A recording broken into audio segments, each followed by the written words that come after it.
welcome to the BoshNRoll channel. If you want to support my daily Eternal Magic offerings while getting amazing perks like the BoshNRoll Discord community, have me play your deck on the channel, or listen sideboard guides before tournaments, check out the Patreon or YouTube membership program.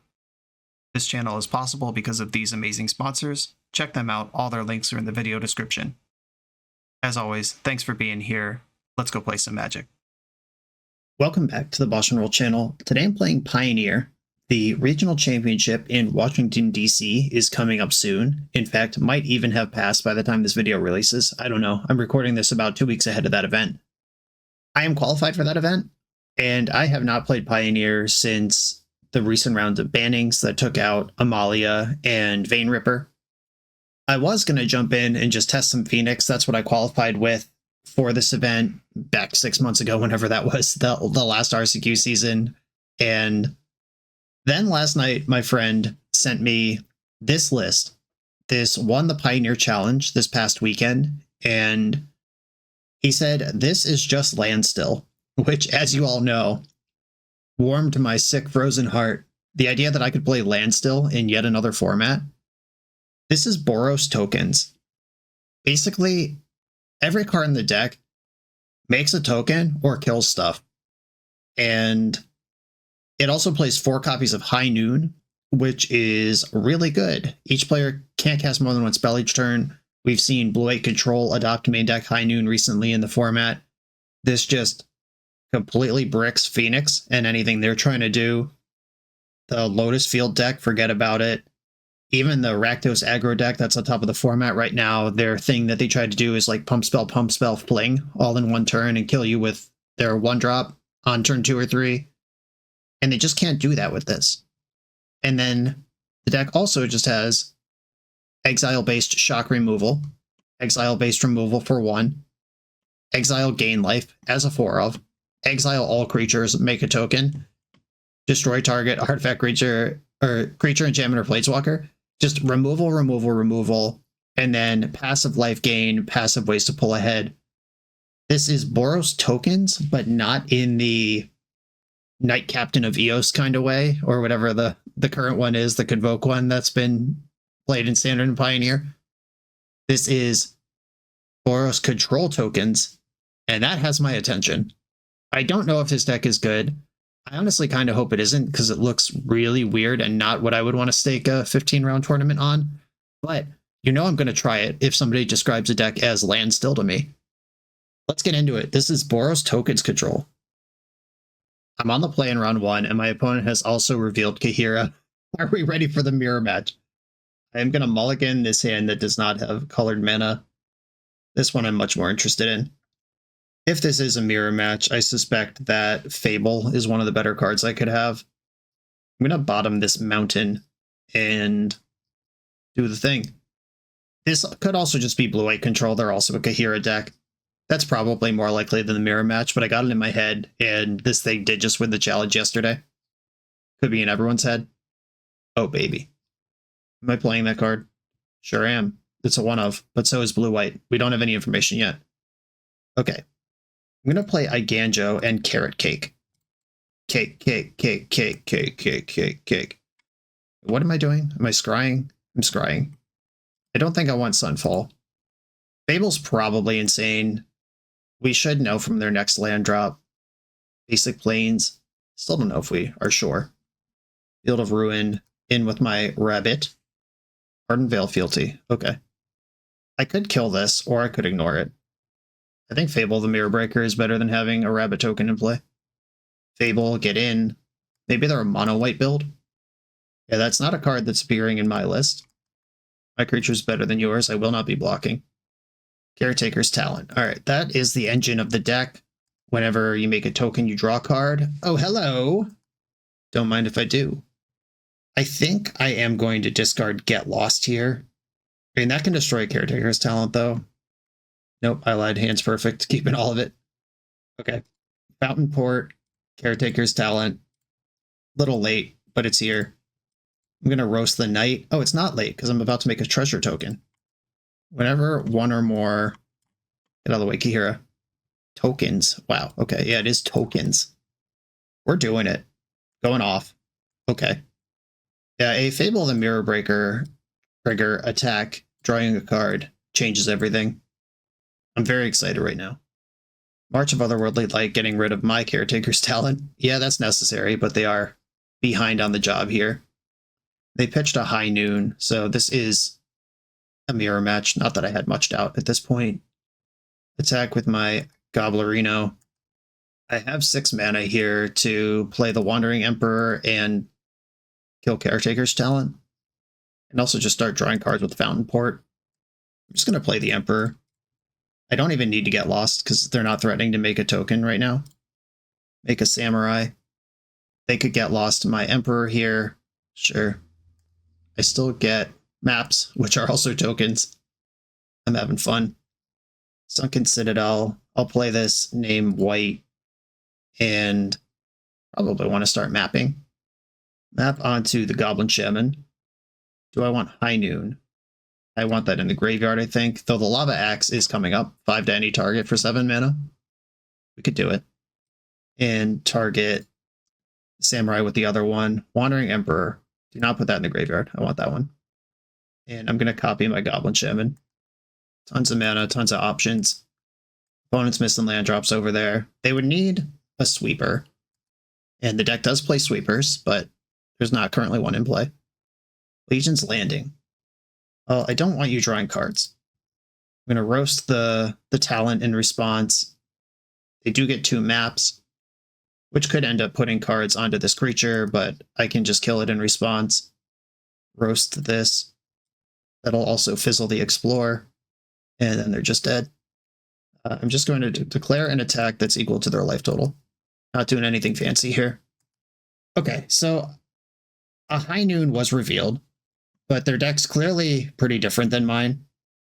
With Legion's Landing and Virtue here, this is a different thing. Am I the control deck? I have to read all these cards in my sideboard. Wedding Announcement, I have played with this one. I played Standard when this was legal. Beginning of your end step, put an invitation on this. If you attacked with 2 or more creatures this turn, draw a card. If not, if you didn't, make a 1/1. Then if there's 3, flip it, and on the back it's an Anthem. That's very powerful. Takesha's Welcome. Whenever 1 or more creatures you control with mana value 3 or less enter, draw a card. This triggers once per turn. That's really good. I can see Takesha's Welcome. I can see Wedding Announcement. I can see Elspeth going over the top. Torch the Tower is probably not very good, but I did find 2 good targets for it in that game we just played. I'm on the draw where Beza, that's where you want her, if you want her at all.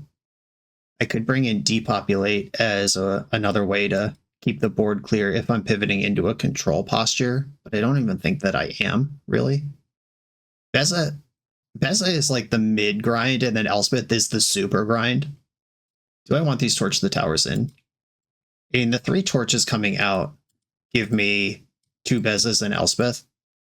Portable Hole deletes any token.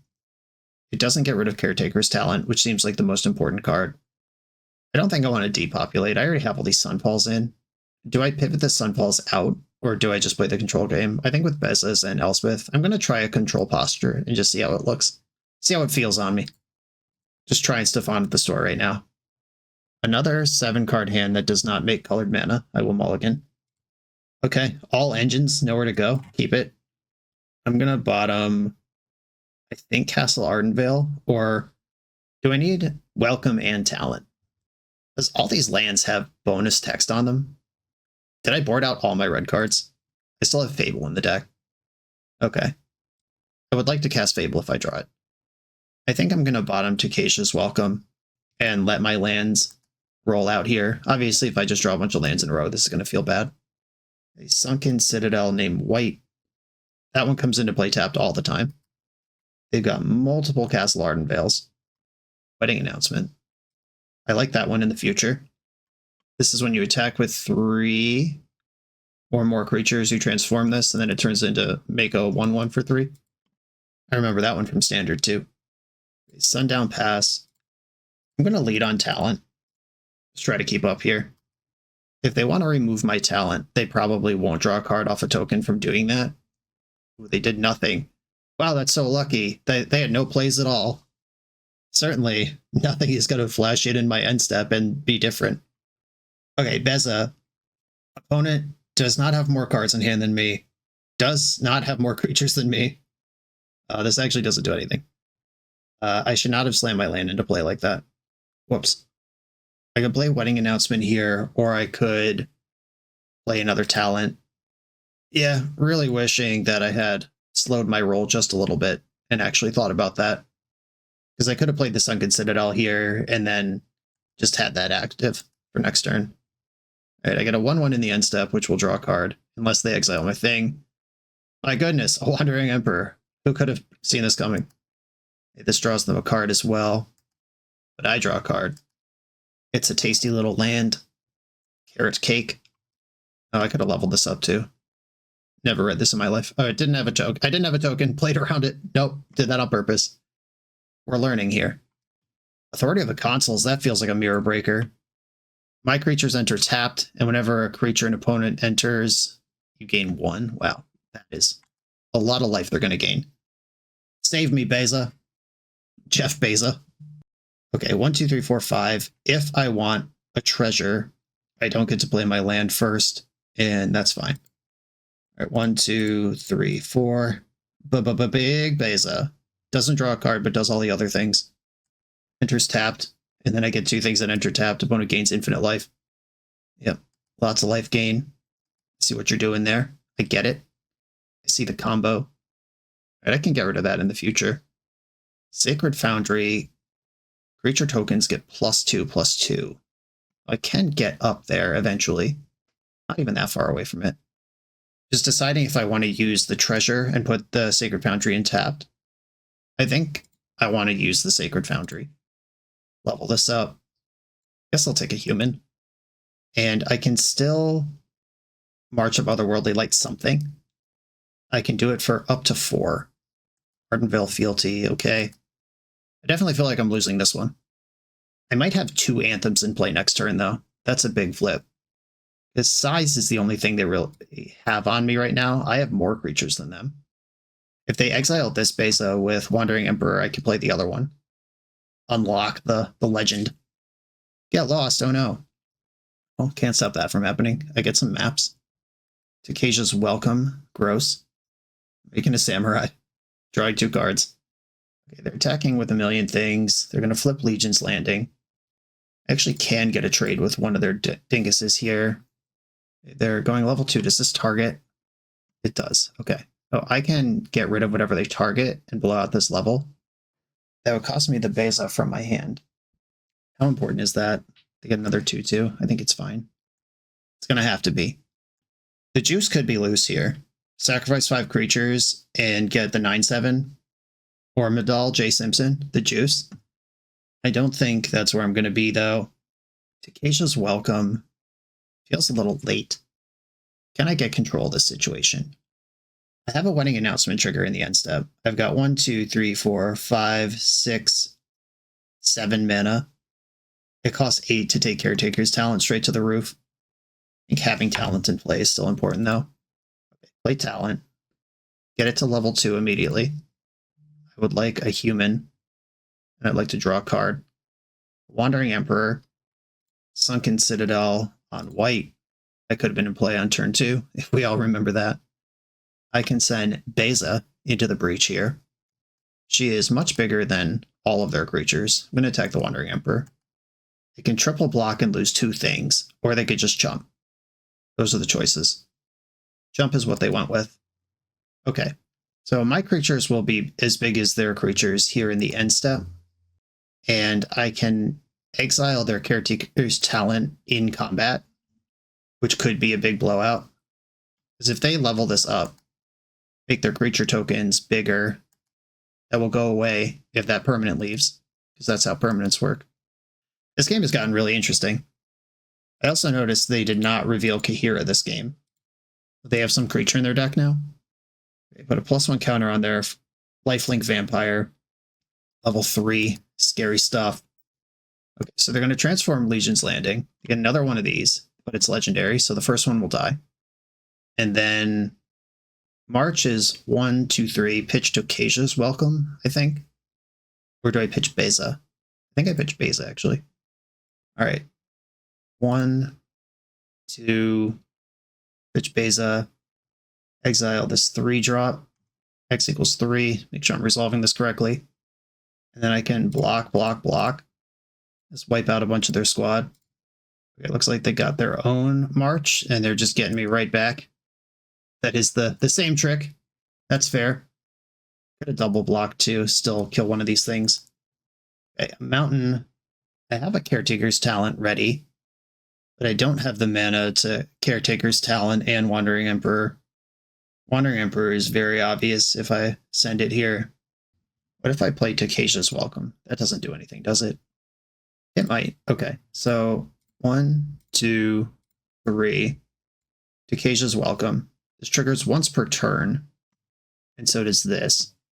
I could make a fish right now. I could also make a 1/1 human soldier right now. All of those things will be dead. Okay. I'm going to pretend I have options. Yeah, the kill your anthem, flip back, kill your anthem was a fun line. This Authority of the Console is just insane. It's been good for like 15 life this game. It makes it hard to block. Another talent. Third talent. My goodness. This is going to draw 3 cards. Not that I can do anything about it. Go nuts. Fountain Port. They don't have any initial white sources to start a March of Otherworldly Light from. And I do have Beza, the big bozo, in play. They correctly realized that it's not big enough. Okay. Wandering Emperor. This is why I left up the mana. I can delete their biggest thing and gain some life. Block, block, double block. Try to reduce the number of permanents they have before they're huge. Okay. We got something going on here, maybe. Carrot Cake, sweet. That is life gain, and I draw 2 cards immediately. Fable. I would like that on top when I draw 2 cards right now. Draw Fable, draw Sacred Foundry. I'm going to play Westval Abbey. I would like that to be a surprise, but I would rather use my mana effectively. Okay, do I think they're going to want to lose their Wandering Emperor? Because I'm starting to pull ahead on just raw token objects here. That's pretty cool. And I can make a 2/2, or I can put a +1, then lose this in combat. I'm going to make a 2/2. Just get paid on the way out. And then I can Castle Ardenvale on their turn, and it's a new turn, so I draw 2 cards from these things. They are at Virtue of Loyalty mana. I'm also dead to High Noon if their deck actually makes red. They can at least make treasures, if nothing else. Sunfall, grody. Okay, all the creatures are gone. And they draw a bunch of cards from their incubator. And that is a lethal threat. But I'm about to draw a bunch. They've got 8 cards in hand and 40 life. They also have twice the clock I do. Have I really been thinking that hard? This has been wild. I have no memory of that happening. Okay, Castle Ardenvale, make a human. It enters tapped. Are they going to kill one of my draws in response? All right, get lost in response. So I'm only drawing 1 card, not 2. And I drew the correct number of cards to loot away with Fable. Discard the 2 Sacred Foundries. Wow, Brick City. Fountain Port. And so I'm going to go 1, 2, 3, 4, make a human right now, draw a card. Sacrifice 5 creatures, not 5 tokens, unfortunately. All right, in the interest of time, I'm going to concede this game. Wild. That was cool. All right, Authority of the Consoles. Watch out for that one. Still not convinced that depopulates the card I'm interested in. They are monocolor, and they operate... They get kind of bigger than I do faster. I don't think I'm changing anything here. Gotta watch this clock. 9 minutes to their 18. Sorry, opponent. I will keep this hand. I need a 3rd land, but I actually have my colors this time. A welcome change. Sunken Citadel is in. All right, now it's going to be very, very important to find that 3rd land. Got some bangers I'd like to cast. There we go. Put that on top. Thanks for the scry. Didn't need it. Sunken Citadel. Now Fable versus Takesha's Welcome versus Wedding Announcement. Welcome sets up for the long game the best. I'm going to do that. Because that last game that we just played was not about aggro. It was about having the most objects at the end. Oh wow. They pitched 2 cards to kill Tagacia's Welcome in the end step. That was a serious commitment to that. Well, that was a 3-for-1, and it never drew a card. That was cool. Hope I can leverage that. It seems really good. I'm going to play Fable. Sunken Citadel on white. I'm not going to offer a trade because I have Wedding Announcement in my hand, and I want to attack with 2 creatures next turn. They've got a talent now. Ooh, all right, well, I'm going to keep all my cards. And now I'm just going to march this thing. Or I guess I'm going to attack first. And now I will attack with the Rabbit because I'm not going to play Wedding Announcement this turn. All right, I'm just going to pass. If they go to make a token, I can kill Talon in response. If they try to leave up Wandering Emperor, I'll just force some action in their end step. Arch. For all normal, regular people, mana. Not pitching anything. Wandering Emperor. Obscenely obvious here. What do I want to do with that information? I think I'm just going to attack with my 2 creatures and then ram Elspeth into play. Surprise! They're making a Samurai. That makes more sense. Just trading off with the whole squad. That's fine. I got something for your face. Boom! Can I introduce you to my Lord and Savior, Elspeth's Son's Champion? We know they have Get Lost, but they are down to 2 cards in hand. Caretaker's Talent. We know that's good for 1 card here. I can't quite make the juice. I'm 1 mana short. Make 3 soldiers. I'm going to attack the Wandering Emperor. All of these cards attack Wandering Emperor. Getting that out of play is nice. We're not really in a life total race. I feel like I will be massively over their head eventually, or I won't be. Okay, announce my wedding. Oh wait, I could have flipped the juice because of Sunken Citadel. I'm still not convinced it's right, but Sunken Citadel is cool. The option was there. I'd like to draw a card. They'd like to gain 3 life and make a rabbit, which also draws a card. I've got an Emperor now. Cast Ardenvale, 3 cards in hand. Uh-oh. Sunfall. Sure. There's nothing clever to do there. Authority of the Consuls, you got it. It is going to give them a lot of life when I activate this Elspeth over and over again. 1/1 Tokarinos. And I'm going to need Wandering Emperor to beat this 8/8. Elspeth can emblem next turn. Transform their artifact. The Emperor is here. Exile target tapped creature. 2 cards in hand. On board, they can make a 1/1 and draw a card. There are 23 life still. Glad I didn't try to go aggro earlier. Okay, I can just give my creatures +2/+2 and flying, or I could plus 1 more time and try to keep Elspeth after I do all that. I'm going to try for 1 more round. If I can keep Elspeth and do all this, that's so sick. +1 counter on a soldier. I have to attack with 2 creatures to get my Wedding Announcement bonus. I want to leave some blockers back. They are blocking. This reads sacrifice, transform this, and then untap it. Okay, so this doesn't enter in terms of Authority of the Consuls. I think I'm just going to play out some cakes, though. And then my squad is huge next turn. Caretaker's Talent. I'll leave that on top. I'm not sure the game's going to go that long. I'm drawing that right now. Okay, they're doing a Castle Ardenvale. Or no, they did a Fountain Port, not a Castle Ardenvale. Okay, that works too. My Anthem flipped. I have this Anthem pending. They got 4 cards in hand. I'm not ready for another Sunfall. Please don't do me like that. Sad. All right, those are gone. I can make a rabbit in the end step. Fountain Port. Yeah, I'll keep that. I'm going to start plussing Elspeth again. We're back to that. Oh, fuck. I was supposed to play Talent. No, I wasn't. Well, am I supposed to castle here? I don't even know. This is indestructible, right? Yeah, it is. Yeah, I'm just trying to play fast and I'm getting sloppy. My Caretaker's Talent, better late than never. I still get to draw a card. Basic Plains. Ooh, that's not what I want to do. Level this up. Make another Vig monster. And Carrot Cake's already in play. It's the same as it being not in play. And I'll pass. I like my position except for my clock. I'm a little worried that just like the next Sunfall might take me 3 minutes to get through. Busting their Carrot Cake in the end step. They bottom the card, that's good. This Virtue of Loyalty is still killing.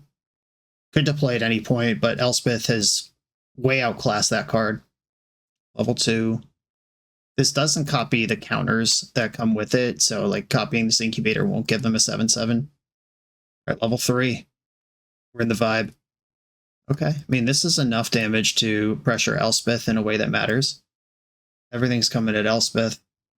We'll block the biggest one. I would like to keep her around. Make some cake in the end step. Get lost on top, hell yeah. Okay, draw for turn. Do I think I can outmuscle this opponent, or do I just want to sunfall them? Whatever I do, I have to do it fast. I'm going to attack with all creatures. This should be an obvious wrath to them. Just line up the easy blocks. This makes my incubator slightly smaller, but I am doing a bunch of damage on the way through. Sunfall. They can sack a token to draw a card. Cool. I get to draw a card as well. Play Fountain Port, plus this Planeswalker, plus this Planeswalker. And I'm going to leave up the Get Lost rather than do anything else right now. Heelish Norn, Mother of Machines. That's cool. My permanents don't trigger, and theirs trigger twice. It's a really nice target for Get Lost. I just don't want them drawing 2 cards here. They could draw 1 card instead. And I am F6'd, trying to do 30 damage in the next 2 minutes. They pass to me. I drew Fable. That's a good one. Fable. Get my cards drawn, see what's going on. March. Okay. This might be aggressive, but I think I have to be right now. Take out this token so I could get an attack through. This is running so hard into the Wandering Emperor, and with the clock that I have available, there's not really anything to do about that except play into it. Yep, sucks. Mostly okay, though, actually. And if they just take this damage, which they can afford to do, that would probably have been fine for them. Make 3 1/1s. Make a 2/2. And F6. A minute 20 to deal 30 damage. They've got another talent. Just chucking their Emperor to draw 2 cards. Makes sense. Legion's Landing. That's legendary, but it does make a 3/3 lifelink. This makes another 3/3 lifelink. A handful of stuff. I'm going to get rid of Carrot Cake and one of the Sunfalls. Caretaker's talent. 1, 2, 3, 4. Get this up to the next level. Play this on the white side. I'm going to march one of the lifelinkers. +1 counter on my Vidge creature. Get Lost draws cards here. Still going to use it. All I can do is attack an F6 and hope it works. Attacking the trigger here will draw me a card. Not a helpful one. Killing my talent, making my creature small. That was the best way to absorb damage. And they're not even done. They got a spell too. Okay, I got 1 trick left. Destroy all creatures with power 4 or greater, and F6. 3 seconds on my clock. Okay, so I spent way too much time reading my cards and thinking in game 2. And I honestly think I'm in dominating position here. But I am going to time out, and that's okay. But we learned something important about this deck, which is it's definitely Landstill. This feels exactly how Landstill mirrors feel. And my attack's not even lethal next turn, so we could concede here. All right. That was actually a good game. That was fun. On to the next round. This video is sponsored by Moxfield.com, the easiest way to build Magic decks online. Moxfield supports over 30 formats, including Legacy and everything else you'll see on this channel. There's multiple customizations so you can interact with your deck how you want. Views such as text, grid, or stacks. And groupings like type, subtype, color, color identity, even artist. The site offers light mode, dark mode, and so much more. However you want to see your deck, Moxfield can provide it for you. Follow my Moxfield to keep up with the channel and what I'm playing in paper. I'll see you there. I'm on the play in round 2, a 1-lander gonna mulligan. I've mulliganed a lot of hands that just can't cast their spells. I wonder if that's a thing with this deck. I'm gonna keep this, and I think I'm gonna bottom the Wandering Emperor, actually. I mean, there are matchups where that's the most important thing, and removal's irrelevant, but I don't know what kind of matchup I'm in right now. So I'm just gonna do this. But I do want to keep the High Noon because I'm very excited about playing with that card. All right, looks like we're against Phoenix. Okay, put them to Spell Pierce or Bust here. All right, don't Spell Pierce me. Fudge! They might have like a couple of those, but they leave up opt and consider and everything else. It's not like an open blue just means spell pierce all the time. But that was a very important hit, and I suddenly feel way behind instead of way ahead. And if I just don't cast that spell and then they start cantripping, it's like I'm in trouble, and it's a whole different way. All right, Caretaker's Talent. Didn't pierce that one. Now I need to make a token somehow. Breathe the Fae in the end step. That, mill 4 cards. There were no instant or sorceries, but there were 3 fucking Phoenixes. Are you kidding me? Oh my god. I am the Joker now. That was just buried alive. That was a 2-mana instant speed buried alive. Entire legacy decks have been built around that interaction. All right, let's see if they can cash it out. If they go triple cantrip here, we're dead. I can torch one of these towers if it comes back. I'm at 11. I kill 1, basically dead. Props Eidetic Memory. All right, that's not an instant or sorcery and doesn't impact the board very much here. Come on, deck. Another one of those high noons would be great. Carrot Cake. That draws a card. All right, Cake. Do your thing. I don't think I want another talent. That's not really the kind of grind I'm looking for. Oh my god. Do they have another Spell Pierce? I'm going to play around it. I just did a quick lookup on Goldfish, and there are between 0 and 2 Spell Pierces in every list. If they pop it off this turn, I think I'm just going to wait. I can play around Spell Pierce next turn, and then I'm not worried about basically anything. What I'm worried about now is them obviously triggering their Phoenixes this turn. But I can torch one of them. I can gain 3 life. They didn't cast any spells last turn. They can't really dig through time because most of their exile is Phoenixes, but they just hit a sleight of hand off of a second Prankster. Sleight of hand is 2 spells. And now they can't dig through time. 1, 2, 3, 4, 5, 6. They'd have to lose 1 Phoenix to dig through time. Fire Impulse, tilt. All right, well, the Phoenixes are back. They figured it out. Solve the case. Okay, they're going to target one of these with Eidetic Memory, and that's the one I'm going to exile. Oh, wait, what? Beginning of combat of your turn. Oh, they didn't draw any more cards this turn. That was all non-draw card advantage things. Okay, torch one of these. Be super sad about this high noon. Okay. Can I bring it back? I'm going to start with Carrot Cake. I don't want Sunken Citadel. I do want to gain 3 life and draw a card. Okay. We're starting to bring it back. Slowly but surely. Guess it's not even that sure. Slowly and slowly. I'm not going to copy my rabbit this turn because I want to draw a card off it next turn. They can bash me to 11 here. I can get lost on my turn and on theirs. All of a Storm Giant, hell of a card. And that opt is going to trigger profs. I take 7, go to 10. Wandering Emperor, that's a unit. At level 2, copy this. Plains. I was playing around Spell Pierce earlier.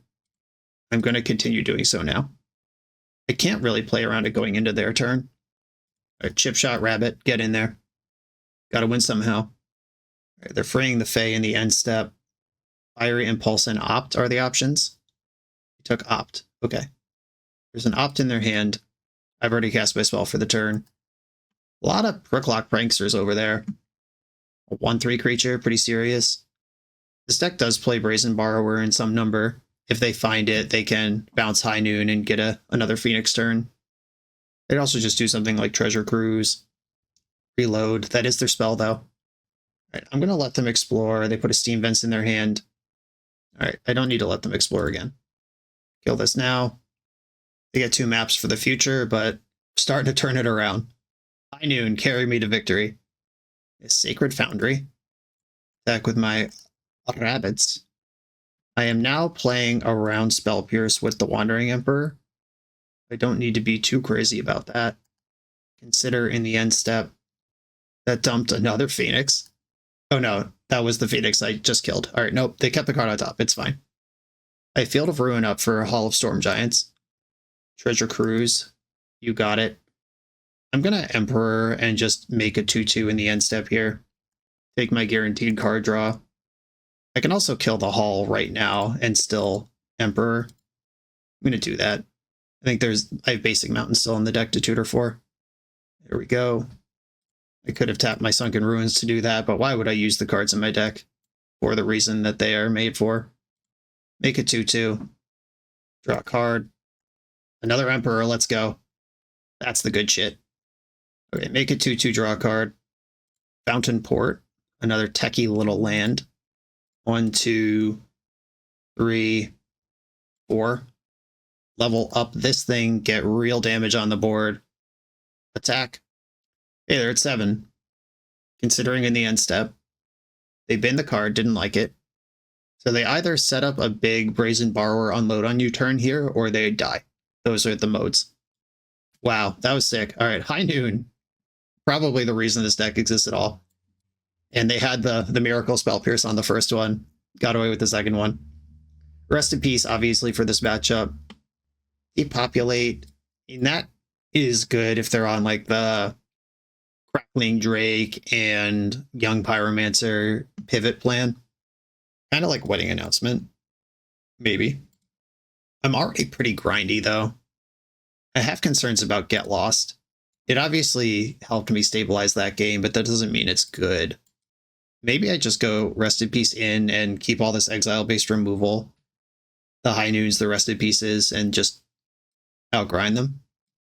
I could see this being viable. Basically pre-boarded versus Phoenix. Let's give it a shot. Okay, I got the High Noon in my hand. That's the whole plan. Keep. They let on Hall. I've got a Sunken Citadel on white. End step opt. Spirebluff Canal pass. All right. This is where it gets interesting. And by interesting, I mean not actually interesting. I'm going to play Field of Ruin because that does represent Torch the Tower here. I could kill their Hall, tutor my mountain, and torch something. Opt in the end step. Sleight of hand in the main. And they're just passing on that. Do I want to Field of Ruin them? I think at this point, Field of the Ruin just feeds Treasure Cruise without actually slowing them down at all. Sundown Pass comes in. I think I'm comfortable with this control game, actually. Next turn, I'm not in Spell Pierce range anymore. They might have some negates in their deck that they didn't have game 1. All right, yeah, they're just doing stuff. I will continue going to my turn. Draw go. The finest magic there is. Okay. I'm going to play a Ganjo Seed of the Empire and Caretaker's Talent. If they have a negate or a Spell Pierce, this is a fine place for them to put it. My hand is full of good cards. I'm representing Pyroblast. Wink wink, Legacy Gamers, where are you? Spell Pierce confirmed. Arclight Phoenix on the hard cast. This is part of the post-board games. It's part of the main deck too. It's just not that good. Okay. And now they've tapped out, letting me High Noon. Let's hope this is a good punish. I could have also stuck Wandering Emperor there. I could have even taken 3, played Wandering Emperor, exile that Phoenix, leave up the Torch. I really want this High Noon in play, though. Treasure Cruise, okay. Reloading on cards they can't cast. Another Emperor, and we pass. Free the Fae, happening. They hit Disdainful Stroke, Spell Pierce, Lightning Axe. Depending on what they get here, I might have to deploy my Emperor now. They got Disdainful Stroke. All right, well. Now, that actually, I don't think I even need to react to that, because if they do anything on their turn, I can just cast my spell. Yeah, Crackling Drake, you got it. That draws a card. Now they're representing Disdainful Stroke. And I'm going to end step this Emperor. I'll make a 2/2. I have Get Lost for this Drake that they can't stroke. Ooh, Fable. I like Fable quite a lot. Do I want to try to cast that? I know they can't stroke it. 1, 2, 3, 4, 5. I can cast this without tapping out of my Field of Ruin. I can also sack High Noon whenever I need to kill a Crackling Drake.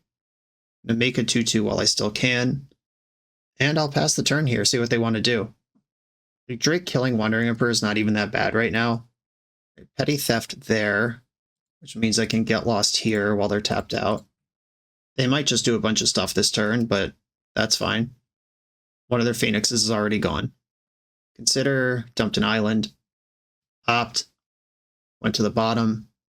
Sleight of hand. Phoenixes are live if they find one. They haven't kept a card that they could have yet, though.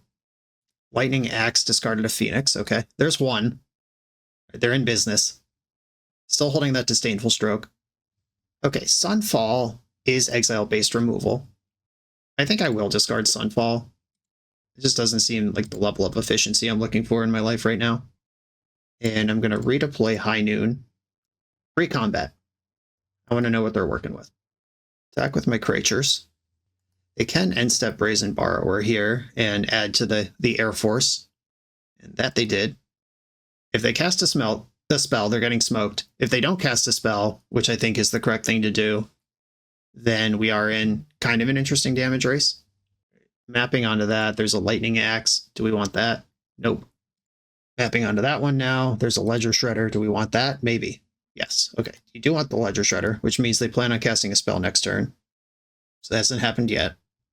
I'm going to march the Brazen Borrower here. This does cost 4, and if they Disdainful Stroke it, the Wandering Emperor might be more alive, but this is a real removal spell I can challenge with. There's the Stroke. Fable flips. Castle Ardenvale. I do control the right things. 1, 2, 3, 4, 5, 6, 7. This is a little scary because if they have another counter spell, I don't actually want to play my card right now. Okay, I'm going to pass. They kept that Ledger Shredder on top, despite nobody being able to play 2 things. I can always sack the High Noon to kill a creature if I need to, if they just play super tight. This is 8, I go to 4. Ooh. That smells like someone who doesn't want to lose their Phoenix. You're going to play that Shredder? Pricklock Prankster, sure. I've said Pricklock every time I've said this word. It's Picklock. I'll lock that prick. End step, I do have the spell you were worried about. 1 mana short of activating Castle Ardenvale. That would have been cool. Exile target tapped creature. And now I can make Samurai tokens that are juicy enough to defeat an Arclight Phoenix in combat. 3-3, get in. 3-3 first strike Vig. Prankster's under the bus. Plains, huge. Like I said last turn, having 1 more mana would have been another 1-1 on the board. I have not reached for Kahira yet, and my opponent could read that as I have ways to spend my mana, which they would be correct about. There's Ledger Shredder, pre-combat, which means I'm safe to smoke this Phoenix if it gets in. It did not get in. Okay. My plan here is I'm finally going to kill this Hollow Storm Giants. Let's just get it off the battlefield. I don't want to stop thinking about it and deal with it before I draw all my basics. Make a 1-1. And in the end step, while Kiki's still jeeking, target the Samurai, the little one, in case they have a removal spell. Oh, wait, they've cast a spell. They can't have a removal spell. Played around it. Wandering Emperor, make this 3-3. Bang, bang, bang. No free money. 1-1 human getting in as well. If they were planning to jump block, now there's an extra damage, and if they just want the free eat, they take the extra. All right, they went for the jump block. Cool. That attack was tight. Get that 1 damage through. Because if they go to 5, they're dead. I can just High Noon their ass at any point. White and pass. Oh, that means I should have attacked with Kiki Jiki, or would they have just blocked differently? They're fraying the Fae. They hit Treasure Cruise and Sleight of Hand. Or another Prankster, which they could get, but that's a very slow spell. They took the Cruise. Probably correct. Okay. I can see why this deck would be appealing in the position of the metagame. My opponent had a 2-outer and then cast Buried Alive, a card that is not legal in Pioneer, in game 1, and then still lost kind of by a lot. And then game 2 never felt competitive. That's really interesting. On to the next one.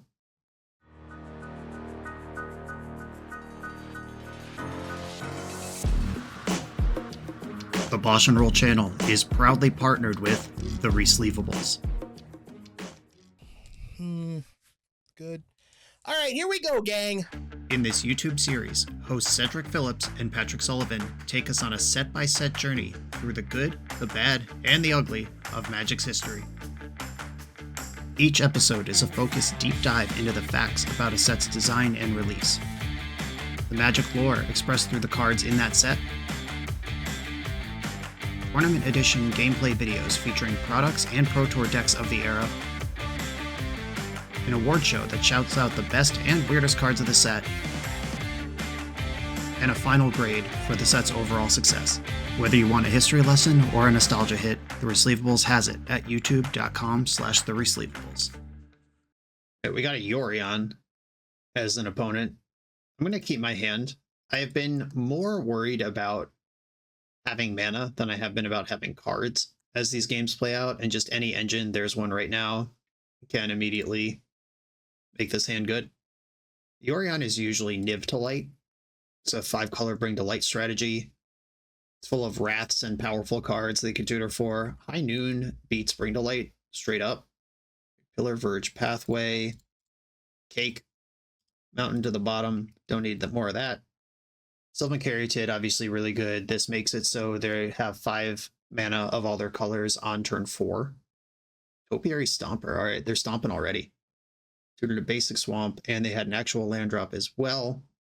Did not draw the High Noon that I was looking for. I will deploy Fable of the Mirror Breaker and attack for 1. They can bring Delight here. I can get Lost a Niv Mizzet. Unless they get the Jumpstart one. That one, whatever that one's called, Draco Genius, maybe? That one has hexproof from monocolor.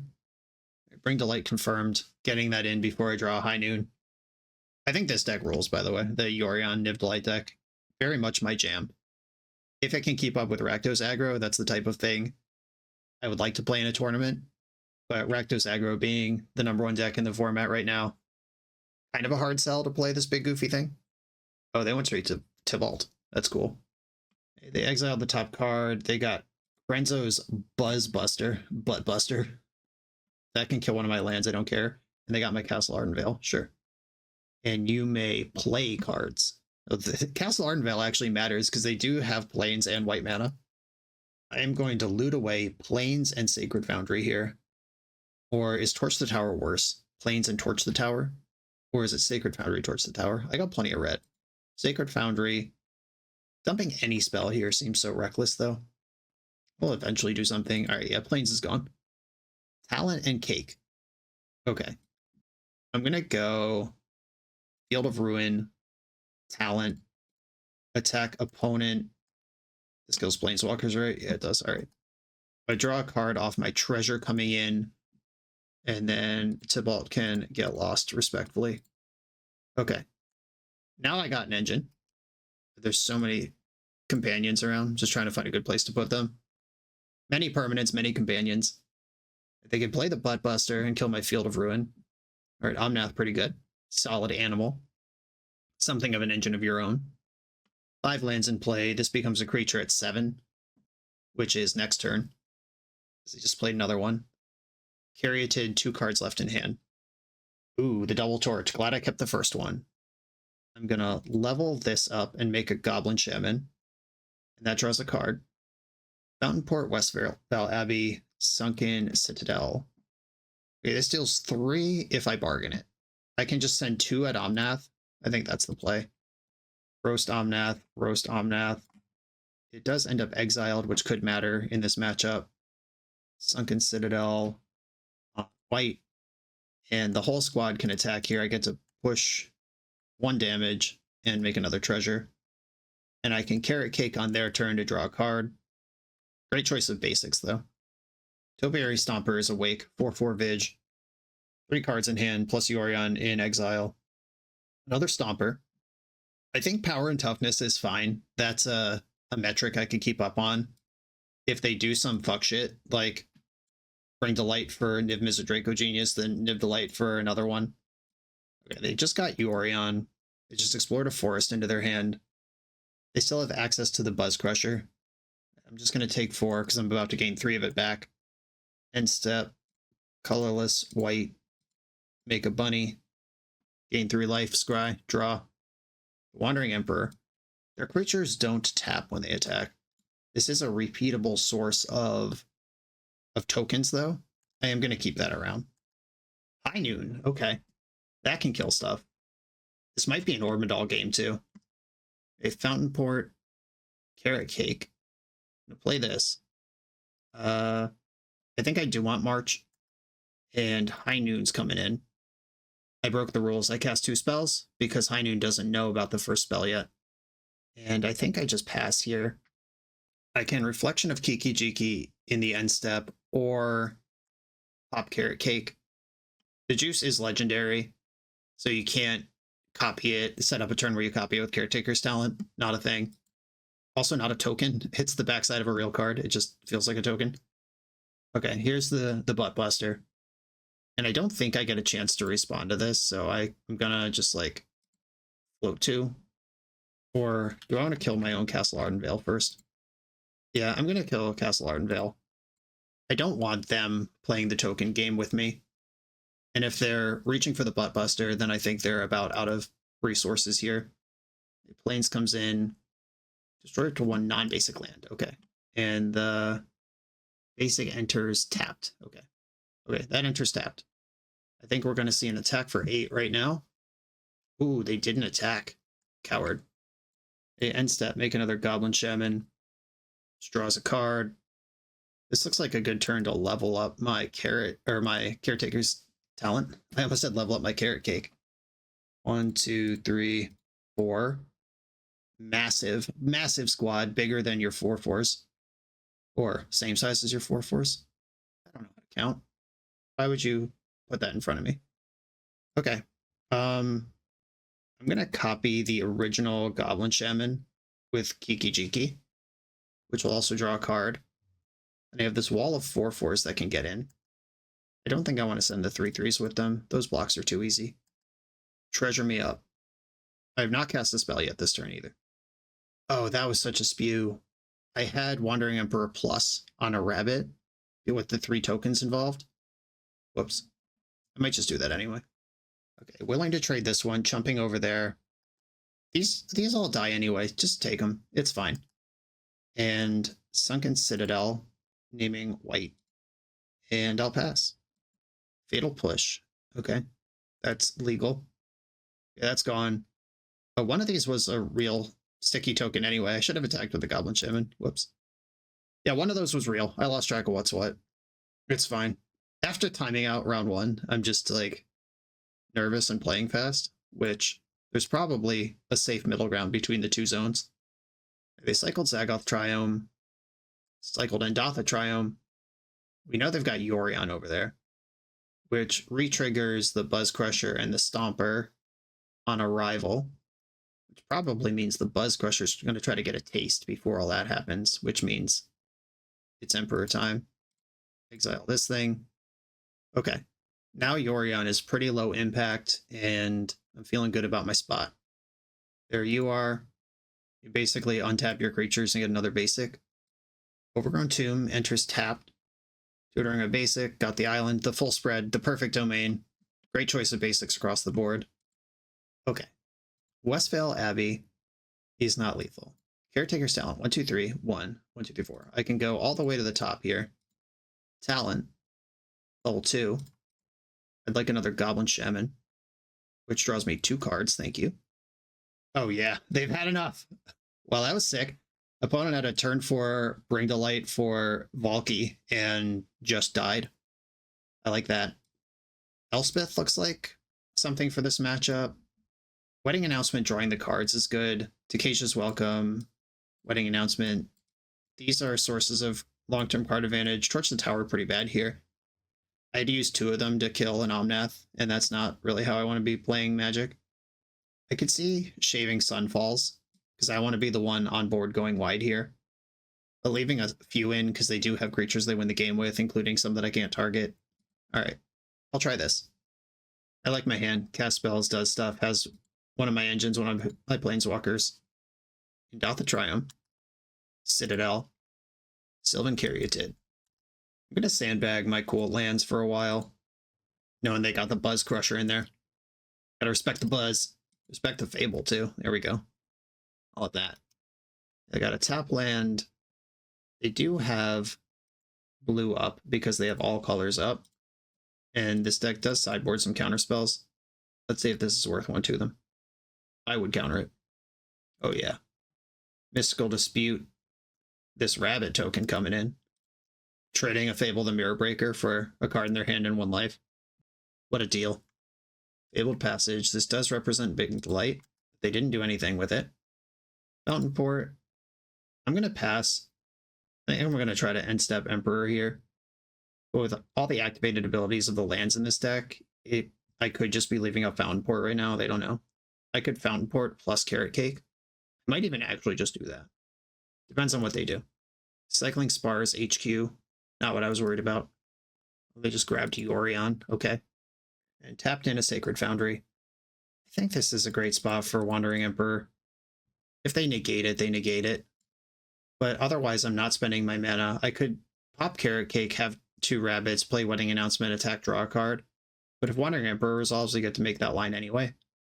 I have to imagine my opponent is capable of Bring to Light for a Wrath, or just playing a Wrath. I'm just going to attack with my 2 creatures first, before I do anything else. If they've been sitting on Bring to Light, they're going to be pretty disappointed, though, because I drew the High Noon. You take 1. Surprise. I'm married. Ooh, if this draws out the negate, then I stick a High Noon. That's a powerful play as well. Oh, baby. All right. You know what time it is. It's High Noon. I'll make a Vig Samurai and pass. If they have a Wrath, it just has to be in their hand. Bring to Light is now blank. Yorion is just a 4/5 on this board. Elder Gargaroth, big ol' Chumbawambus here, aka 2 map tokens. Whenever this attacks or blocks, it says nothing about when it's targeted by a spell or ability, which is good, because that's what I want to do to it. Hey, roast that thing. Field of Ruin, Wandering Emperor, gas up a Samurai. Attack with the squad, we'll probably see them block the middle Samurai, unless they're planning on Wrathing, then they'll just block the big one. Cool. Leyline Binding, fun. Please take the High Noon. Well, I guess I'll just draw a card. Sack a token, draw a card. Okay. That was a good exchange. I still haven't cast a spell. They take 1. They're holding Yorion, which is actually interesting with the Leyline Binding with nothing under it.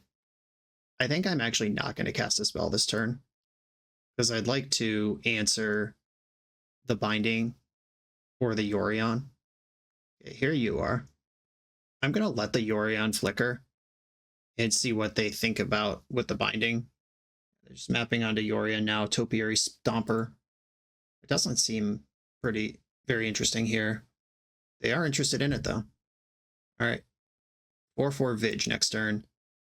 What they go after with the Binding will inform how I use this Get Lost. Okay, they want my Emperor. How do I kill Yorion? Otherwise, I think them having Emperor is fine, actually. I'm going to Get Lost Yorion in the end step, and then they can have the Emperor. I can just kill Topiary Stomper with High Noon. I got Carrot Cake to spend mana on. Might be the first time finding Kahira. Okay, 1, 2, 3. Get Kahira. Can even deploy Kahira right now. Yeah, I like that just fine. Oh, they have so many freaking... Oh, it doesn't matter. I'm going to play the other High Noon, actually. Just get another one into play. They have so many maps that... And High Noon costs 5 to activate, so holding up interaction for Topiary Stomper doesn't really matter. Here's the Stomper. I have Carrot Cake I'm going to use this turn. Map, hit a land, forest in hand. Map, hit another land. Okay, they can't actually get Stomper out of High Noon range, so they're just going to stop. Eat my cake in the end step. Wandering Emperor. Yeah, I'd like that. Okay, I can roast Stomper with High Noon. That's what I'll do. And then attack for 2. As long as their life total is going down, we're headed in the right direction. End step mana. They're just cycling their Triumph. Yep. Okay. That's gone. I hope their hand is 4 Bring to Lights right now. One's a forest. I hope it's forest and 3 Bring to Lights. Up the Beanstalk. Okay, that's the spell for the turn. It is a powerful engine, but it does not stabilize right now. Caryatid did not get a counter. That's actually huge here. If that became a 1/4, it would be a very different permanent on the board than what we're currently looking at. And is a rabbit worth a card here? I think it is. I like pushing damage, but damage pushes faster if I have an engine or more going on. Okay. Ganjo, Seed of the Empire. Attack with my stuff. It's ambush time. 2 of their cards in hand are lands. If they have a counterspell, they got me. If they don't have a counterspell, I get them. Wandering Emperor. Palouse. If they have a Leyline Binding, that's really good. Lightning Helix. That's fun too. All right, well. I will sacrifice a token and draw a card. Cake. I've already cast a spell this turn, though. Okay, passing for now. They got 2 lands in hand that we know about. They are approaching stability. I have a Planeswalker. Fabled Passage. That's a land we didn't know about. Uh-oh. Mana's being tapped. Sunfall. Okay, that draws a card. Makes a 2/2 dingus. I guess I'm glad I drew 2 cards off of Fountain Port over the last turn cycle, because that could have been bad for me. Carrot Cake. Make a pal. Fountain Port. Don't need a third one of those. Create a Samurai. Sundown Pass. And I will Sundown Pass the turn. And it's being spent again. Escape to the Wilds. Oh, baby. Here we go. Exile top 5. You can play an extra land this turn, and you can cast cards among these until the end of next turn. Yasharn, 2 Bloodbusters, Leyline Binding. Here is Hinterland Harbor. They have already played their spell for the turn, though. That's how that works. You may play the exiled cards this way. Okay, so Leyline Binding is live until next turn. I think I'm going to make a fish in the end step. Day 1 life, make a fish. That does attack. I know they can kill whatever they want anyway. They might just bind in the upkeep before I can activate my Wandering Emperor. That would make sense. There we go. Unfortunately, the Emperor is not a token I can sacrifice. Ooh, High Noon. They're going after that. Do I want to just 5-ball them or hide this under here? I think I want to just 5-ball them. Yeah, Lava Axe you. None of these have flash. You're at 8. High Noon was gone either way. There's an Incubator token that can turn face up right there. Field of Ruin. Plus the Emperor onto my Mighty Fish token. This fish token art is so funny. This is just like the most boring fishing minnow you've ever seen in your life. Nothing whimsical about it, which is perfect for a 1/1 with no abilities. Okay. The Phyrexian token wakes up. Let's see if they trade or just try to eat my little guy. Oh, there's more. Notion Thief. Wow. Sure am glad I never drew a card that draws cards this game. I have the Fountain Port in play. That's not entirely fair. But if they're flashing this in now, that means they intend to use it in combat. Okay, block. They have Extinction Event, so I'm not even really like trying to do anything here with this Wandering Emperor. Okay, yeah, I'm just going to pass. They're at 6. I have 2 basic lands in my deck, and if they buzz both my lands, they'll be in play. Phyrexian token. Attacking both me and Wandering Emperor are both pretty irrelevant here. And then they just decided not to attack at all. The Buzz Crusher comes in. I'm going to draw a card here. So they can just Extinction Event if they want to. Ooh, Get Lost. I like that. Okay, float.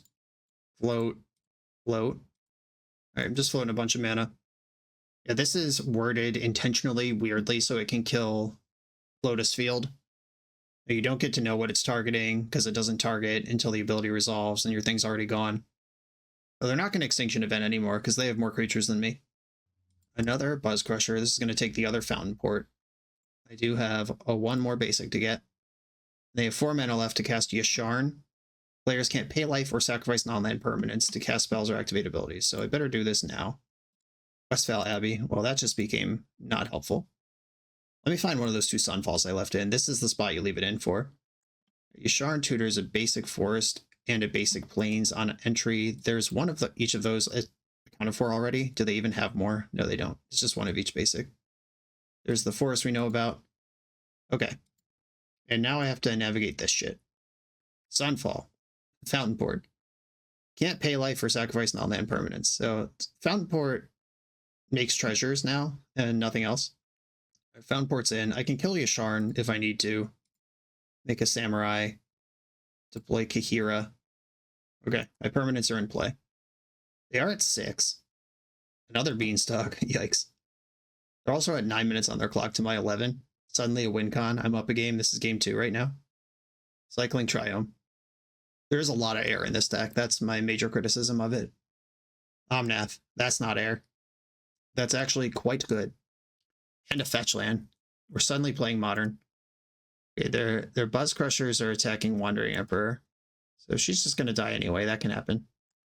I can still play the other one. Nothing's stopping me. Wandering Emperor. Get in there. Exile a Buzz Crusher. I'm going to kill Yasharn so I can draw a card with Fountain Port. And then Ocean Thief would have been sick. So glad that just died in combat. Didn't have a plan for that shit. Hey, speaking of a plan for that shit, here's my queen. I'm going to make Kahira big. And 1, 2, 3, 4, 5, 6. Do you have a counterspell in your hand? Oh, I did this wrong. Shit. I could have killed their 2 creatures. I just sequenced poorly. That's fine. Now I have a draw engine online. Okay. Draw a card. Yeah, I think minusing that and then putting the counter on Kahira would have been better. Loosey goosey. 1, 2, 3, 4. This has Vage, right? Yeah, it does. All right. You want to trade Omnath for this? I'll take it if you do. Just jumping with Phyrexian token. Oh, there's more. Something's happening. Can this deck proliferate? Oh no, it's just cycling. That's fine. Okay. Poor sequencing that turn. Hopefully won't be punished. As long as Elspeth's in play at 1, I'm still doing stuff. And the Buzz Crusher doesn't kill it by itself. Okay, you gain another 4 from Omnath. Shocked in that Sacred Foundry though. What are they doing that is the mana they need? 14 mana wasn't enough, but 15 was. Shock it in. That's weird. I'm worried. Not saying it's wrong. I'm saying I'm worried about it. Bring to Light. All right, they're going to draw 1,000 cards. Because the Beanstalks trigger off the Bring to Light, then off the spell, off the Bring to Light as well, if it costs 5. And if they get Niv Mizzet here, then their whole graveyard is live to just refire at me. Or they could get other Niv Mizzet and just look at a bunch of cards and take some of them. Yeah, I'd feel a lot better about this game if I thought about my Elspeth before just ramming it into play. Oh god. What is this shit? Choose a creature or planeswalker, then destroy all other creatures and planeswalkers. Alright. I mean, sure. I get it. You can tutor a Selfless Glyph Weaver, then cast the 8-drop on the back. Never seen this card in life, but it's cool to have in the package. Okay. Go nuts. I imagine Omnath is going to be the permanent that's in play after the dust settles here. They just drew 4 cards as well. Fable. I'm just going to F6. They mapped to Sylvan Caryatid. I think that's going to go to the graveyard. They could also leave it on top, then shuffle it away with Fabled Passage. No, they can't, because Fabled Passage has no targets. And they could just use it to shuffle if they want to do that for like decking concern reasons. I don't know how close to that concern they are, but it exists. Okay. March of Otherworldly Light can free my Wandering Emperor. I'm just going to pass here. I'm pretty sure Field of Ruin is strip mined for them right now, but it's also strip mined for me, and we both have plenty of mana to do stuff. Yeah, they weren't worried about decking. They're still cycling their Sparse Headquarters with 31 cards in their deck. I wouldn't be worried about it either. Looted away 2 lands with Fable. Mapping another Omnath to the top of the deck. Keeping that one. Yasharn, the big pig. Okay, you have to search. You don't have to find, but you do have to search, which means Omnath is still in the deck somewhere. You get a treasure. I'm going to exile this Leyline Binding, or try.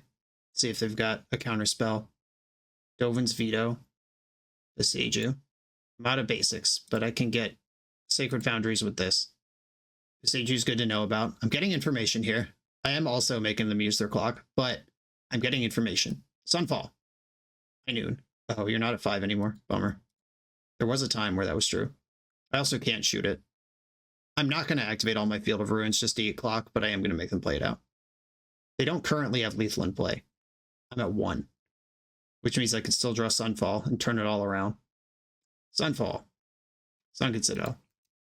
All right, let's let them go into combat, and then it will be 8 minutes to 4 minutes for game 3. Oh, I can't Field of Ruin anyway. And Yasharn is quietly insane against this deck. Okay. Game 3.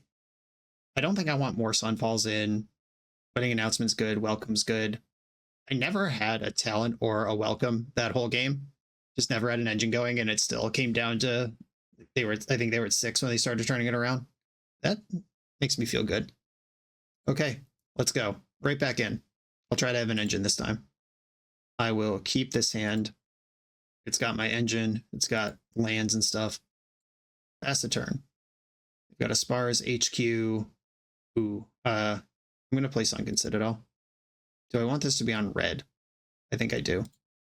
I could have carrot caked there, but I think getting the talent in before the cake comes down. And glad I put this on red because I drew a Fable. I'm still going to prioritize the card draw engine. They didn't ramp for the first time in the match. Do they have a Boseiju? Do they have a Binding? All of these things are live here. I think Carrot Cake is actually better, weirdly enough, because this draws on my turn and on their turn and produces 2 things for Fountain Port. Okay. They had to Dovin's Veto that. That means that they were going to Dovin's Veto literally anything that happened that turn, and I am glad it was Carrot Cake instead of Fable. Right, they're not slamming Omnath with a Swamp. The turn 4 Sylvan Caryatid, just how he drew it up. That's interesting. I think I want to wipe that out. Generally, I don't like attacking up the Beanstalk, but I'm not really on board, and my plan is based on this game taking a while. Right, I'm going to make Fable. I get to draw a card. Drawing a land is actually good here. I'm actually going to level this up. I know I don't get to draw a card off it, but I do get a second Gobbo. We know Extinction Events in the deck. Elder Gargaroth. I'm ready for that. Despite firing off a Get Lost very early. And I'm going to do the most horrifying thing imaginable to an opponent, which is discard no cards from Fable. Hand's already perfect. I'm going to announce my wedding. Attack for 2. I get to draw a card off the treasure. Then I draw a card in my end step. And I'm going to stop in my end step to see the card before I decide if I'm passing, because I do have mana suddenly. Okay, cool. The game is rolling out how it's supposed to. Omnath. Okay, you gain 4 life. That's a deal. Omnath explored a Savai Triome into the hand. Fable flips, and then you know what time it is. 4/4 time. Sunken Citadel. I'm going to name white for this one. And these 4/4s actually beat Omnath because I have Wandering Emperor, and I will be able to cast it off the treasures by the time we get there. Didn't line up the block. They want that Omnath. Still have hope. Yeah, I'll just pass here. I don't think I need to add another Fable to the board. The way they come back from this is by sweeping or going bigger than me. And if they sweep, I'd rather have Fable back. And if they go bigger than me, I don't want to overextend into my own Sunfall. Lightning Helix. Goodbye. I loved you. Fable of your own. Stolen Valor. I'm the token deck. Omnath is attacking. I do have her. Exile that. Then we're in my turn. Okay. Plus on one of these. Attack. I'd like to draw off my treasures before anything else happens. Another Fable. I have a lot of Fables. And Wedding Announcement flips this turn. A Field of Ruin. Fable. I will play out another Fable here to add to the pressure. Oh, something's happening. Dovin's Veto. Okay. Sure. If they're worried about that, I don't think they have a sweeper. Oh, I tapped out of red. That was smart. No, I didn't. I have Army of Treasures. I am smart after all. Another one. Okay. I draw a card. Wedding Announcement flips. My hand is pretty bad right now, so let's hope we get over the finish line here. Or whatever my opponent does to win takes more than 2 minutes. But I think I'm in actual good position. There's Cycling Zagoth Triomes. That's not how you want to spend 3 mana here. And we did it. Cool. This deck is grindy AF, and outmuscling the Yorion deck is pretty cool. On to the next round.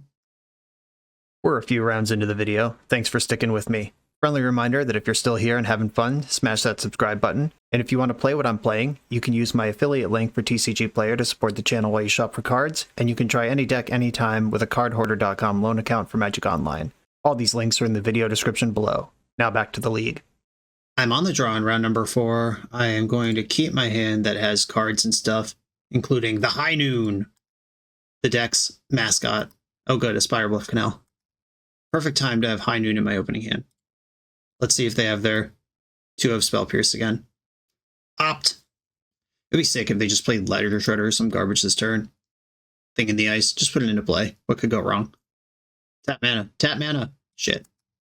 Well, like I said before, if they have their 2 of Spell Pierce, they got me. But I don't think there is a clever way to play around this game 1. Because by turn 4, when I could play around Spell Pierce, great. Yeah, they considered into the Spell Pierce. By turn 4, when I could play around Spell Pierce, they may already be bashing me with Phoenixes. or have treasure cruised twice, or seen so many cards that like they may see half their deck and then they're just on expectation to have a spell pierce at that point. Okay, Carrot Cake and Sunken Citadel is going to be my play. That to the bottom. White. Okay, let's see what they've got left over there. Red in the pool. Fiery Impulse, End Step on a 1/1 bunny. That's wild. Like, even just Fiery Impulse, the balance of that as a spell, like they must have just been fueling a Treasure Cruise, because there's no way that's worth the card it was printed on. And that Treasure Cruise just replaced the card they lost to do that. That wasn't even like positive. Carrot Cake. I'm just spamming out Carrot Cakes here. That's why I don't need another Wandering Emperor. Kind of in the business of finding a high noon right now. Bottom, and pass. So if this deck becomes popular, Phoenix probably has to play more Spell Pierces. 4 in the pool, we're just casting Phoenixes now. This Wandering Emperor still gets Spell Pierced. The tilt. Being on the play is broken. Oh, here we go. Here we go! How do you feel about your tower? Torch it. Okay, good draw. And I can make 2 more bunnies in the end step, or I can make a bunny plus Fountain Port, or I could try Wandering Emperor. All of that will depend on what they do here. I'm going to scry and make a bunny first. That's definitely happening. And my other plays might be contingent on this. Don't need a Sunken Citadel. Yeah, I think I'm just going to Carrot Cake again. Make them come to me. Rather than trying to cash in card draws and like play into all this open mana. What if I just smoke their ass with a bunch of 1/1s? Okay, here's those. Now I can play Caretaker's Talent around Spell Pierce, and I can pop this cake whenever I need to. Spell Pierce. Okay, we work through it. I don't get to draw a card this turn. Did they set up a giant turn where they can roast me through whatever? Let's find out. If they play a land, they can hit me for 7, but that's not even close to a good deal. They do have a land, 4 cards in hand, and they just passed. Yeah, that Spell Pierce was on the slow, and not very effective, all things considered. An attack with my rabbits. I could have leveled Caretaker's Talent all the way up to the max before combat, but I think they're already in a position where they have to scramble to keep up.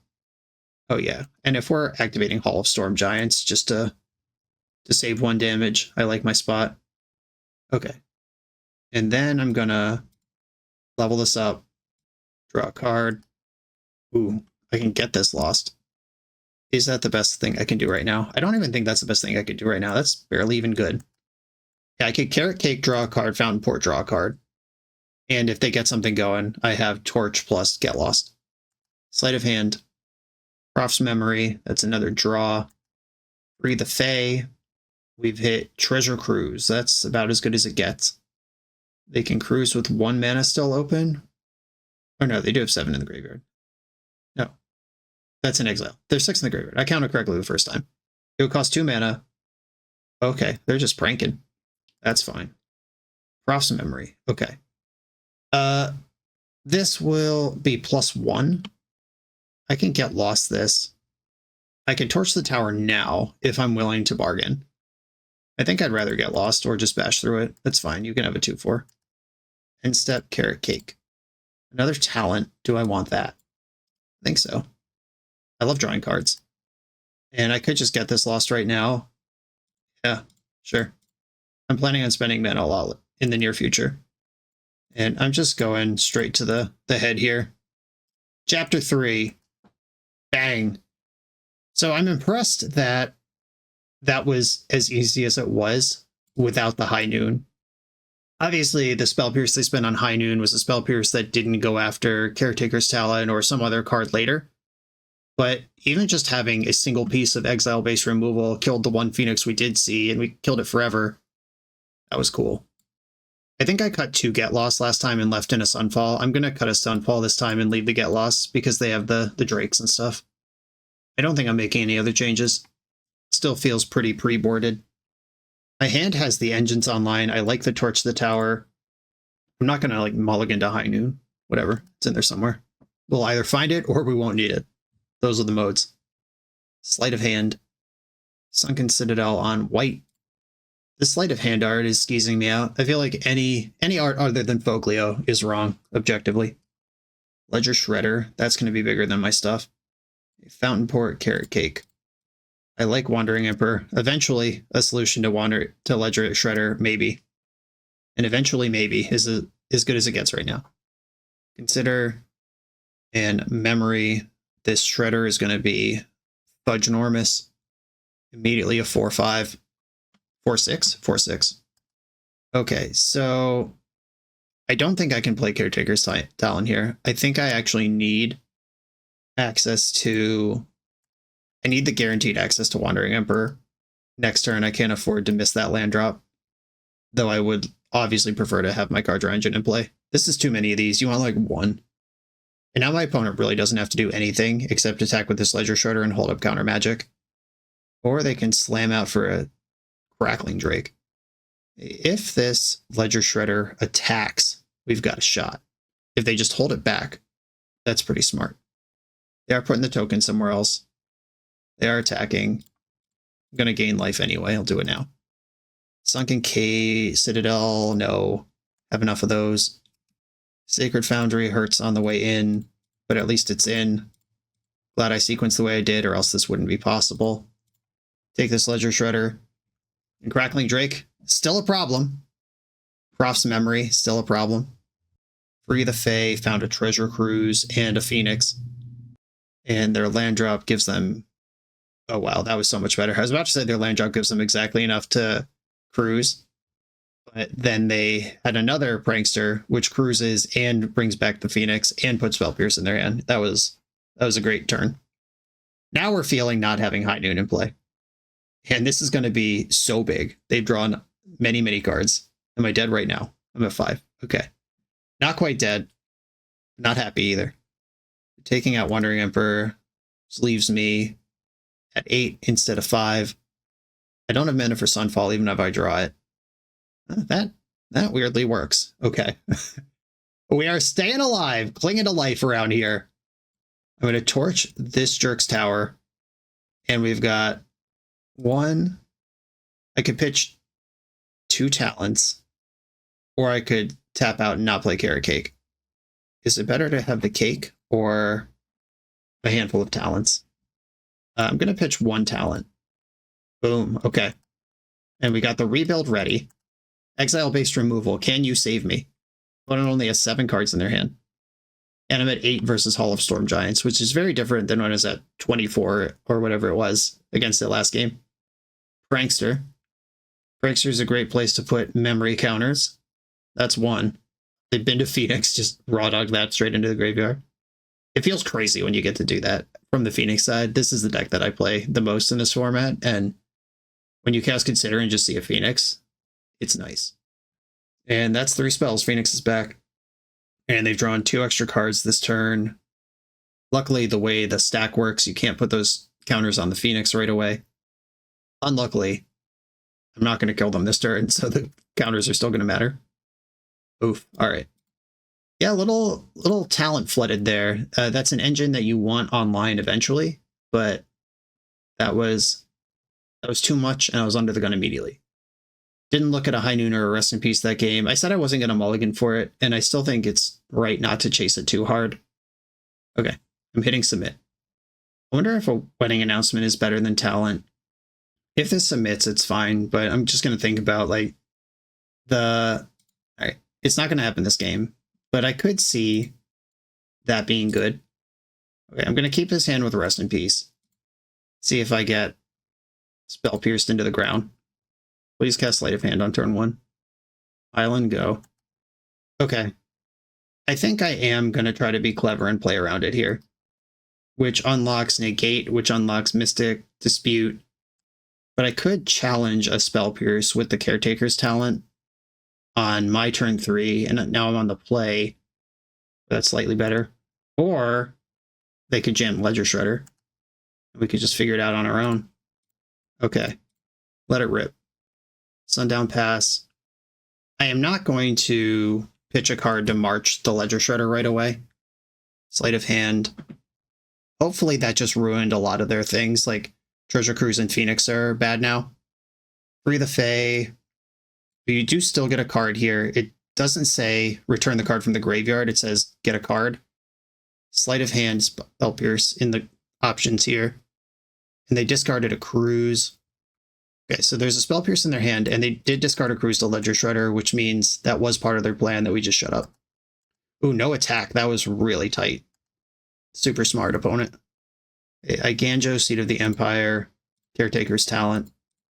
I know about the Spell Pierce now, so I can play around it. I have these 2-drop things that I can cast off my 4 lands in the future. Slight. Opt. What are we conniving away? Another Treasure Cruise. And it sucks that they have Ledger Shredder to churn through them, but it rules that they're not just casting those 2 Treasure Cruises this game. A red mana. Do we have the forbidden Young Pyromancer technology? Shredder's attacking. I know they have Spell Pierce here. Ooh, High Noon. I think I just play High Noon. That plays around Spell Pierce. It turns off Ledger Shredder for the rest of the game. Now anytime they blink and cast a spell, my removal is uncounterable. Getting the hooks in. Right now what they're thinking about is, do they Spell Pierce just to tap me out? And they decided, yes, you do.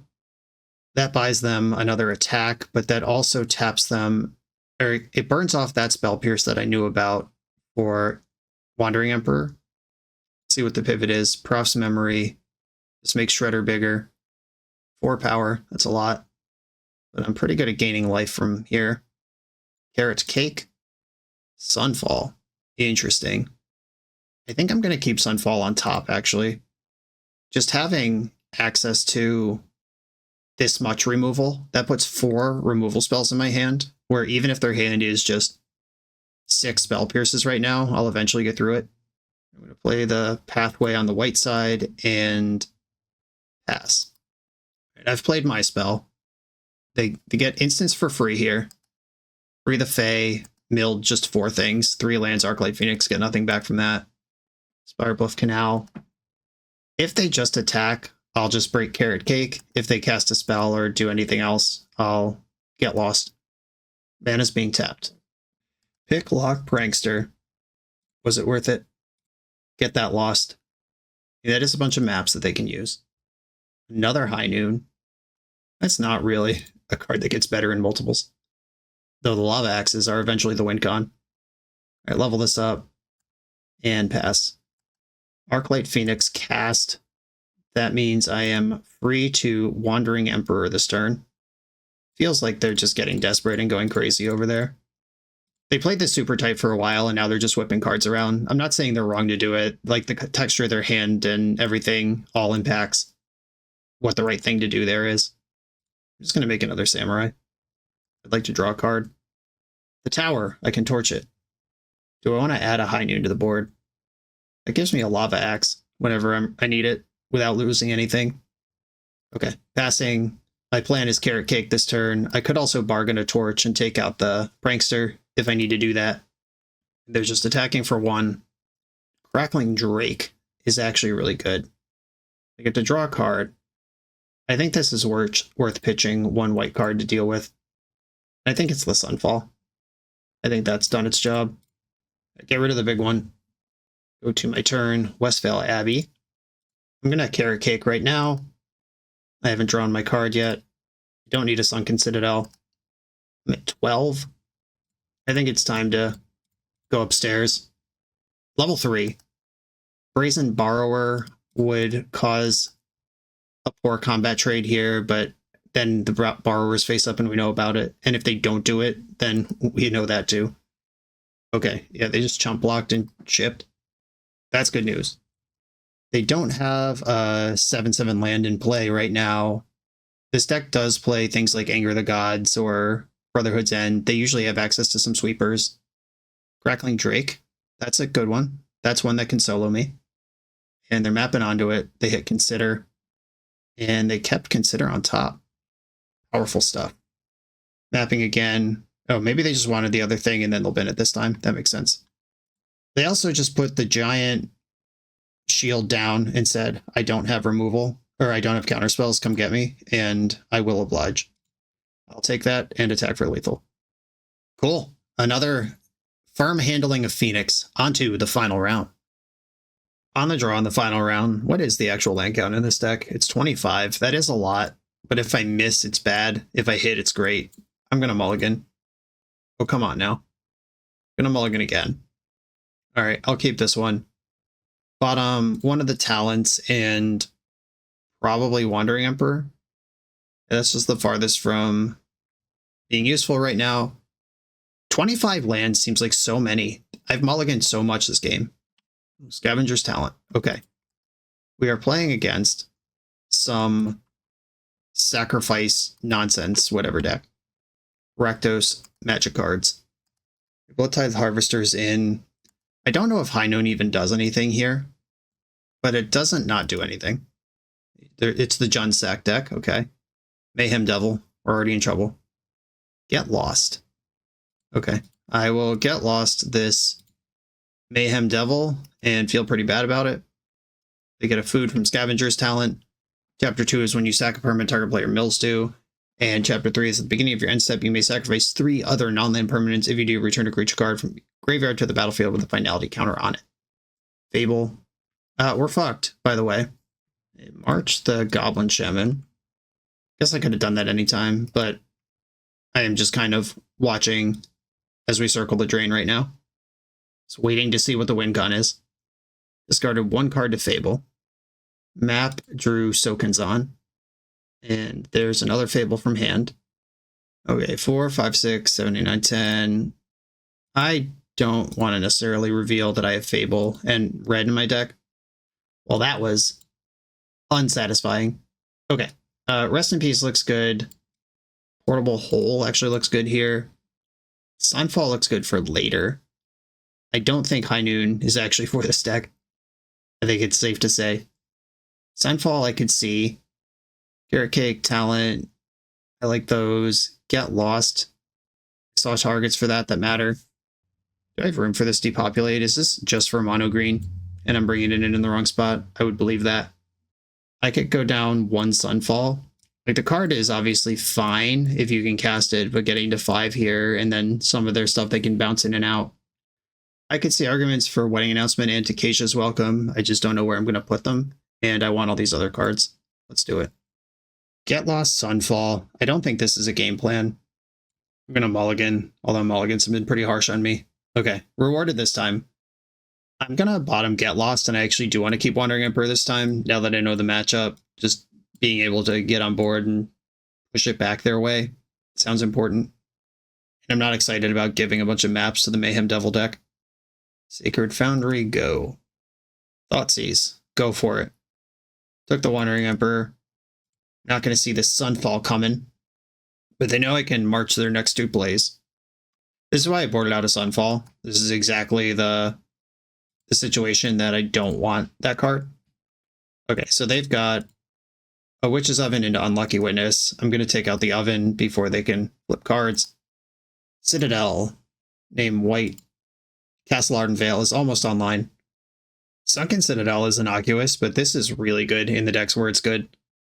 I didn't really think about this coming from Legacy and Vintage, where an ETB tapped land is basically unplayable. But then when I was playing Standard for the last RC season, I was impressed at how often that came up. Another Oven.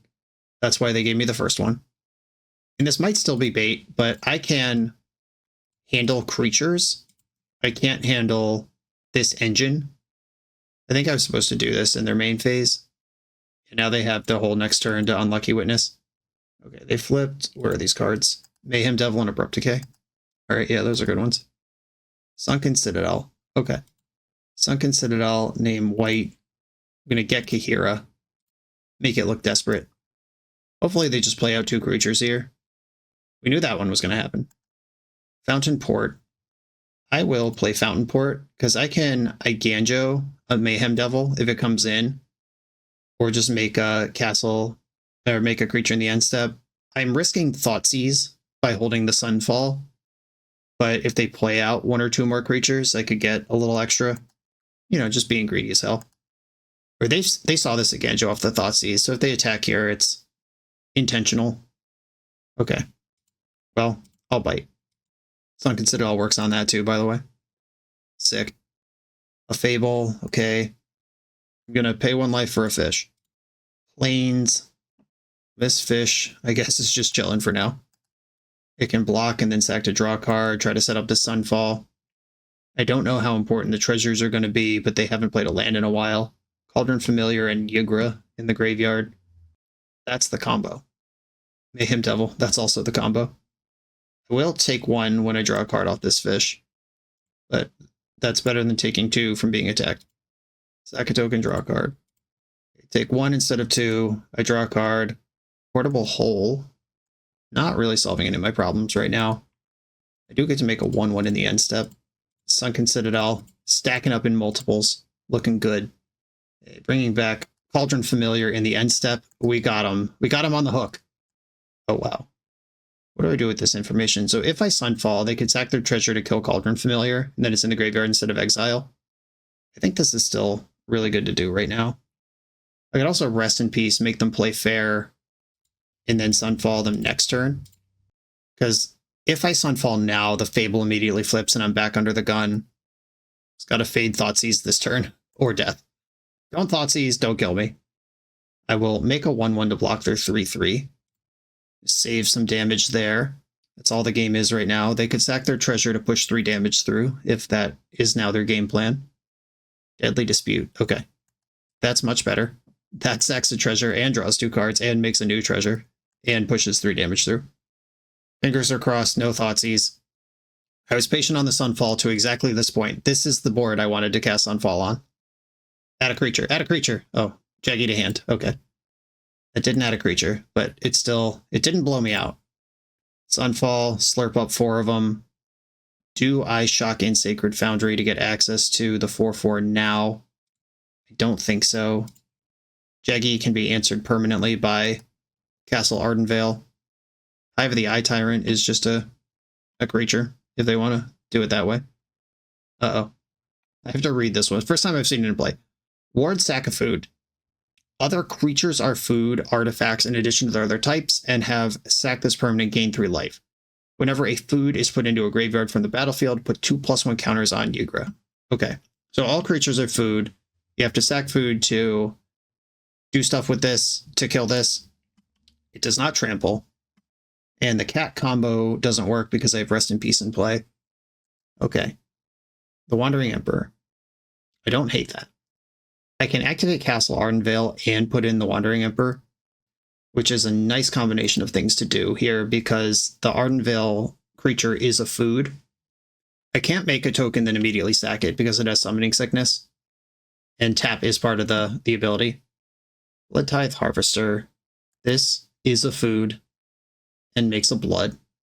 Mayhem Devil. That is more pain for my life. Okay. So they're going to attack. I'm going to make a 1/1. Or wait, hold on. Is that the right way to do this? Because I can just make a 4/4, which is a lot harder to deal with from Mayhem Devil. Because Ward is a trigger. It's not an additional cost. If I put in the Wandering Emperor minus, they just sack their blood token, kill my food I would feed to it, and then I'm in trouble. And there's no clever sequence to stop that. Can I afford to absorb the damage? I don't think so. Okay, I'm going to go 1/2, morph my Incubator token. This is not Summoning Sick. I can just sack this for food. Block. However, if I play the Wandering Emperor, then I am sick. It doesn't matter. Okay, I think I have to try to get Ygra off the board. They can put 3 damage on board onto my Phyrexian. Exile target tapped creature. Have this food I could sacrifice. Okay, the blood is flowing. Discard a Scavenger's Talent to draw a card. Wandering Emperor is definitely dead. That was always going to happen. I take another one when I sacrifice this food, but then I gain it back, and the Ygra's gone, and the game gets less weird. Still behind to this Mayhem Devil. Just checking. Yeah, that's 3 of those. 3 of those in your top 23 cards. All good. Yeah, I'm bleeding out for sure. This feels like a tough matchup. Oh, that's a great draw. Happy to see that. Portable Hole, get rid of Blood Tithe Harvester. I just need to do literally anything that does literally anything right now. And when I use Field of Ruin, I take one from Mayhem Devil. I don't think putting Kahira into play does anything yet. We know they still have Jeggy in hand. Okay, Devil's coming in. I'm going to castle. I'm just trying to protect my life total and see more cards. The block is good. Now I can feed it to Fountain Port. I take one, but again, better than 3. This mana base is doing a lot. It's super cool. The whole league, it's been really awesome seeing all these cards work together. It's been less awesome mulling 7 every single game because the mana might be a little greedy, but when it's humming, it works. Okay, they played Fable, and now they're casting something off 2 treasures, which also deals 2 damage to me. Jeggy. Okay. Yep, that's a lot of damage. Let's try one of those other Sunfalls. Sunfall right off the sun top. Sunfall in the bank. Caretaker's talent. Not really. I needed you probably 65 turns ago. Roughly. Give or take. I can put this in a hole. There's 8 more damage coming. Okay. These 3 lands together represent one thing. Okay, I'm going to put Goblin Shaman in a hole because that is a machine gun with Mayhem Devil as well as just a creature on the board. And I think I just have to hope they have literally fucking nothing. I might be dead on board here from the Hive of the Eye Tyrant. Yeah, I'm just dead to Hive if they activate it. The other thing I could have done is just jump with Kahira and leave up field. That kills Hive. I chump, or I trade. I go 3. I would be at 2 because I sacked something. Maybe they'll forget about their field. A second Mayhem Devil. Okay. I mean, that does not... In their hand could be anything. If they just cast like Deadly Dispute sacking Mayhem Devil, I'm dead to that too. But that was not the onboard win that they had access to. They castle Ardenvale. I draw a card. Can I get to blocks? Oh my goodness. I get to block. I'm at 5. They just sack a few permanents, I lose. I'm slowly gaining hope. They're still spending mana. Obnixless the adversary. This looks lethal. I'm not reading all that. Casualty X. Each opponent loses a life unless they discard a card. If you control a demon or devil, you gain 2 life. Yeah, that's a devil. And they get 2 copies of this. And I'm at 3 to start. Opponent loses 2 life unless they discard a card. Yeah, I'll discard Kahira. Each opponent loses 2 life. I think I have to go to 1 here and just hope I'm not dead. But I'm never winning this game. Ever. It's not possible. A Carrot Cake. Wandering Emperor. I take the damage from sacking the food before the Wandering Emperor stuff happens, and I have no cards in hand. All right. The game is over. That was a slaughter. Okay. I mean, positive record. I timed out. I was counting that round 1 as timed out while ahead. Counting it as a win might be a little aggressive, but I liked my position in that round 1 where I was still figuring out all the cards too. We slaughtered Phoenix. In the Nibdelite matchup, it seemed like the onus was really on them, actually, to stabilize and pull ahead, rather than on me to get them dead before they get grindy, because I was grinding right there with them. My friend who called this Landstill actually nailed it. Caretaker's talent is just Staff of the Storyteller. High Noon is just Standstill. Wandering Emperor is literally played in the Legacy Landstill deck. And then we got Mishra's Factory and Hall of Heliod and Urza Saga. You know, they're all kind of... There are analogs across the format here. And I think that's really cool. The wins were kind of a lot of work. There's a lot to track. In paper, you have to remember all those triggers on your turn, on their turn, and everything. Remember who's allowed to cast how many spells. That is a lot to track. That's not disqualifying, but in terms of registering this for a 15-round tournament, I would want to be a lot tighter than I am right now, but there's still time to test. I do think this deck is cool. We'll see how it shakes out in the metagame. Everybody, thanks for watching. Be sure to like, comment, subscribe. Check out the Patreon, and I'll see you next time.